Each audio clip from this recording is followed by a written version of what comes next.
बेटा हम लोग पहुंचे नए चैप्टर पे। इस चैप्टर का नाम है प्रोसेस कॉस्टिंग 3। प्रोसेस कॉस्टिंग 3 में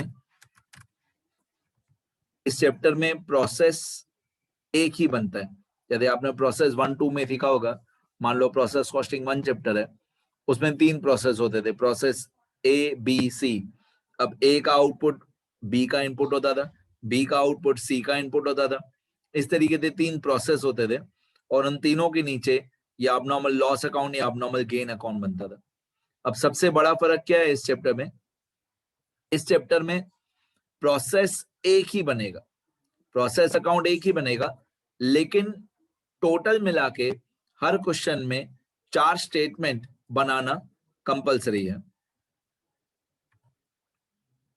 The following statements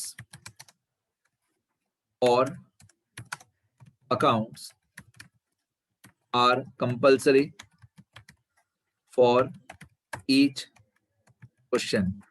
her question में ये 4 स्टेटमेंट बनाना जरूरी है। स्टेटमेंट नंबर 1 इक्वल टू, अभी बहुत कम समझ में आएगा, जैसे मैं हर एक स्टेटमेंट के रूल्स बताते जाऊंगा तो इजी होते जाएगा। Statement number 1 equal to statement of equivalent production. Statement of equivalent production, ये स्टेटमेंट नंबर 1 हमारा। स्टेटमेंट नंबर 2 जो होता है, स्टेटमेंट नंबर 2 होता है स्टेटमेंट ऑफ कॉस्ट, बोलते हैं बुक वाले बोलते हैं स्टेटमेंट ऑफ कॉस्ट, मैं बोलता हूं statement of cost per unit. मैं बोलता हूं statement of cost per unit. अब तीसरा स्टेटमेंट जो होता है, स्टेटमेंट नंबर 3, स्टेटमेंट नंबर 3 जो होता है, ये होता है statement of evaluation. Statement of evaluation, मैं बोलता हूं statement of valuation, value find out करने की हर एक ट्रांजैक्शन की। फिर स्टेटमेंट नंबर 4 जो हमारा प्रोसेस अकाउंट होता है।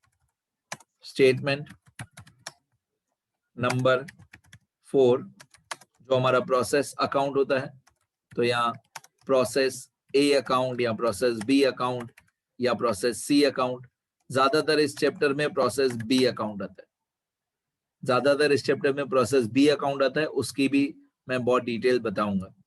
ठीक है, अब ये हो गया हमारे 4 स्टेटमेंट्स जो इस चैप्टर में बनाना कंपलसरी है।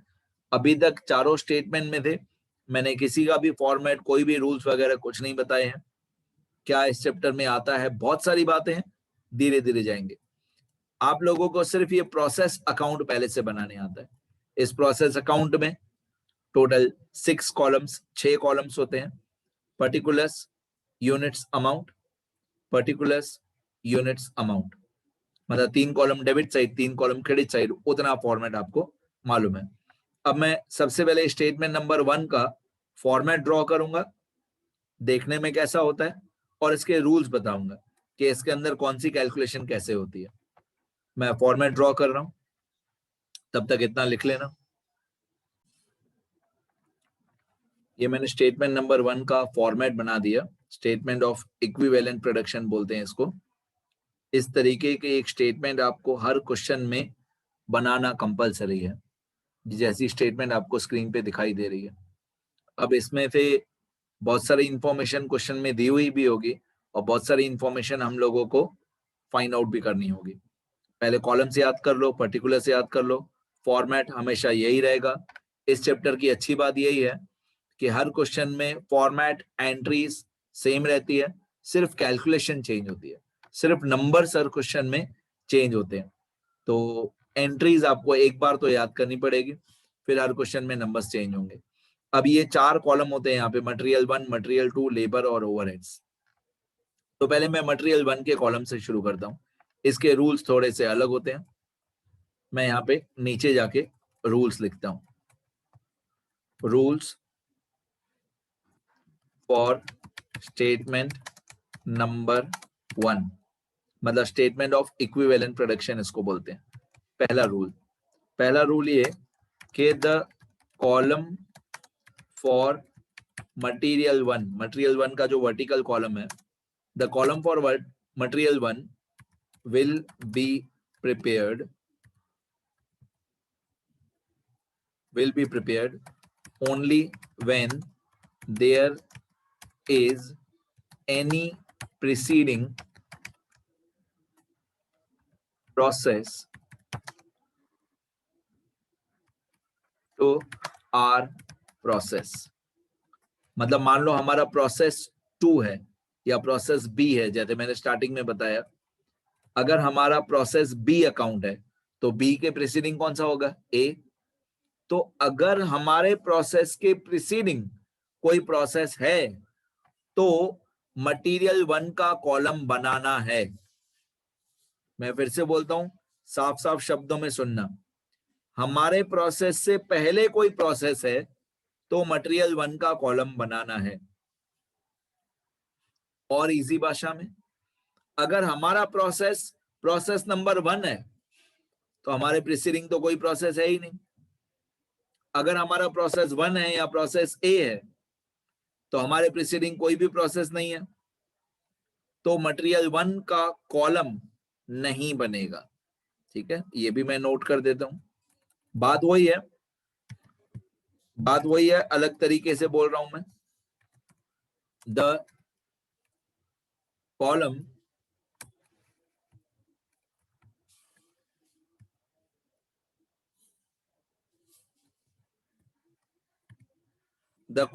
For material 1 will not be prepared, मैंने नॉट लगा दिया है यहाँ पे, will not be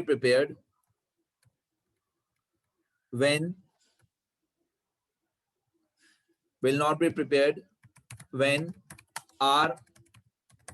our process is the first process।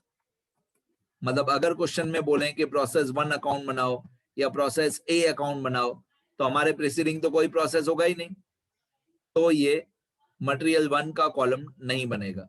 अब एक बार फिर से कंक्लूजन, अगर हमारे प्रीसीडिंग कोई प्रोसेस है तो मटेरियल 1 का कॉलम बनेगा, हमारे प्रीसीडिंग कोई प्रोसेस नहीं है तो मटेरियल 1 का कॉलम नहीं बनेगा। ठीक है, अब मेरी भाषा में बताता हूं एक और चीज, मेरी भाषा में सुनना ध्यान से। तो ये कॉलम बनाना है कि नहीं बनाना है हमेशा के लिए क्लैरिफाई हो जाएगा।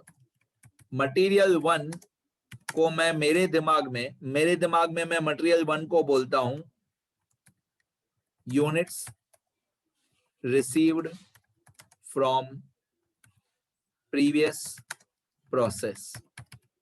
मेरे दिमाग में मैं ऐसे बोलता हूं, यूनिट्स या मटेरियल, यूनिट्स और material received from previous process. तो अगर आप अपने दिमाग में हमेशा ऐसा बोलोगे कि मटेरियल 1 मतलब जितना प्रीसीडिंग प्रोसेस से मटेरियल मिला वो, तो हमेशा पिक्चर क्लियर हो जाएगी कि प्रीसीडिंग प्रोसेस से मटेरियल मिला है तो मटेरियल 1 का कॉलम बनाओ, प्रीसीडिंग प्रोसेस से मटेरियल नहीं मिला है तो मटेरियल 1 का कॉलम नहीं बनाओ। ठीक है, तो ये मैंने रूल्स बता दिया आपको, कब ये कॉलम बनेगा और कब नहीं बनेगा, ये वाला मटेरियल 1 का कॉलम। अब ये जो परसेंटेजेस हैं, ये बहुत सारे परसेंटेजेस क्वेश्चन में दिए हुए भी होते हैं और बहुत सारे हम लोगों को खुद फाइंड आउट भी करने होते हैं। पहले मटेरियल 1 का जो कॉलम है उसको हम लोग वर्टिकली सॉल्व करते हैं। अच्छा, उससे पहले आपको ये पर्टिकुलर्स का कॉलम याद करना पड़ेगा कि यहाँ पे आप देख रहे हो कि ऐड क्रेडिट आइटम्स लिखा हुआ है। क्रेडिट आइटम्स में पहले लिखा हुआ है नॉर्मल लॉस। आपको याद होगा प्रोसेस कॉस्टिंग 1, 2 आपने किया है कि नॉर्मल लॉस क्रेडिट साइड पे आता है। फिनिश गुड्स मतलब units transfer to next process, वो भी क्रेडिट साइड पे आता है। यहाँ पे ऊपर मैंने हेडिंग में लिखा है ऐड क्रेडिट आइटम्स। जो भी प्रोसेस अकाउंट में क्रेडिट साइड पे आता है वो सारी चीजें हमको यहाँ पे ऐड करनी है। जो भी सारी चीजें प्रोसेस अकाउंट में क्रेडिट साइड पे आती है। अब आप सोचो क्रेडिट साइड पे क्या क्या आता है। नॉर्मल लॉस क्रेडिट साइड पे आता है, सही बात है। फिनिश गुड्स मतलब units transfer to next process, वो भी क्रेडिट साइड पे आता है, सही बात है।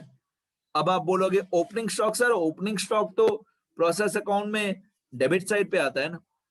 मेरे को भी मालूम है कि ओपनिंग स्टॉक प्रोसेस अकाउंट में डेबिट साइड पे आता है, पर फिर भी फिलहाल के लिए जब तक मेरे पास यहाँ पे नंबर्स नहीं है समझाने के लिए, जब तक कोई प्रैक्टिकल क्वेश्चन नहीं है मेरे पास समझाने के लिए, फिलहाल के लिए ऐसे याद करो, opening stock included in finish goods, मतलब क्या होगा, हमको क्वेश्चन में फिनिश गुड्स की टोटल क्वांटिटी दी होगी।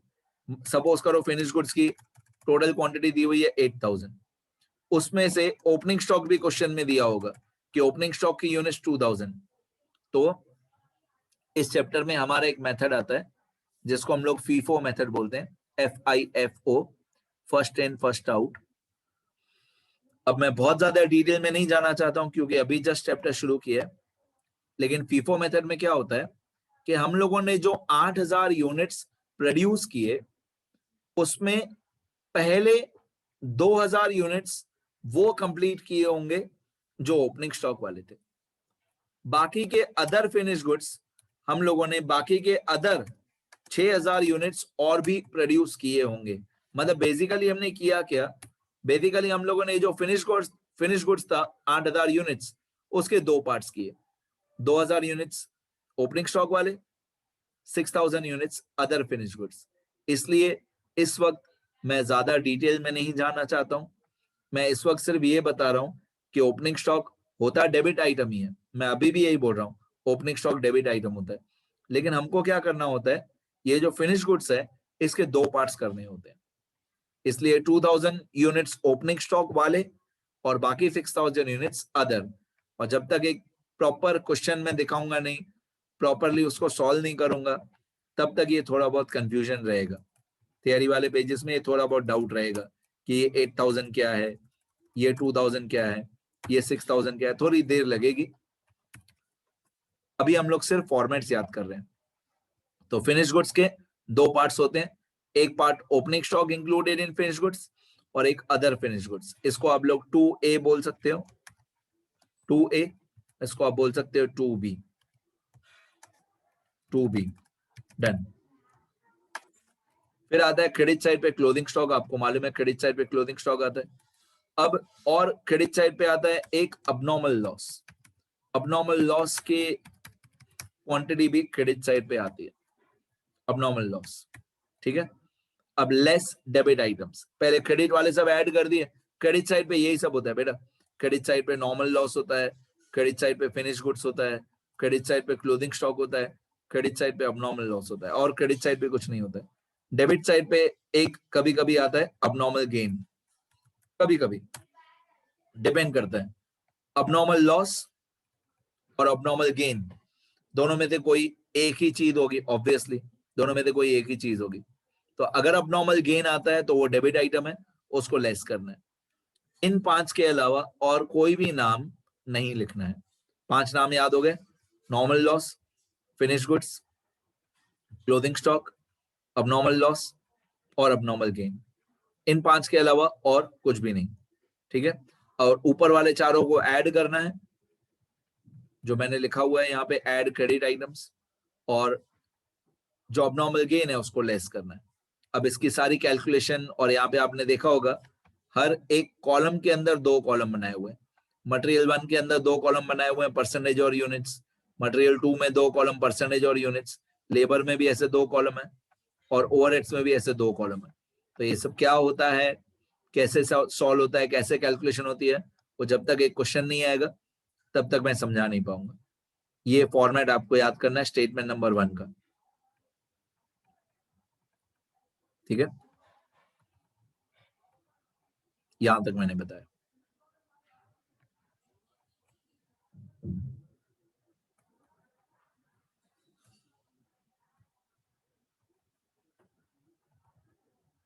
अब जो लोग रिकॉर्डेड लेक्चर देखेंगे वो पहले इतना लिख लेना बेटा, वीडियो पॉज करो और ये सब लिखो थियरी वाले पेजेस पे, लिखते रहो। फिर ये पोर्शन लिखो,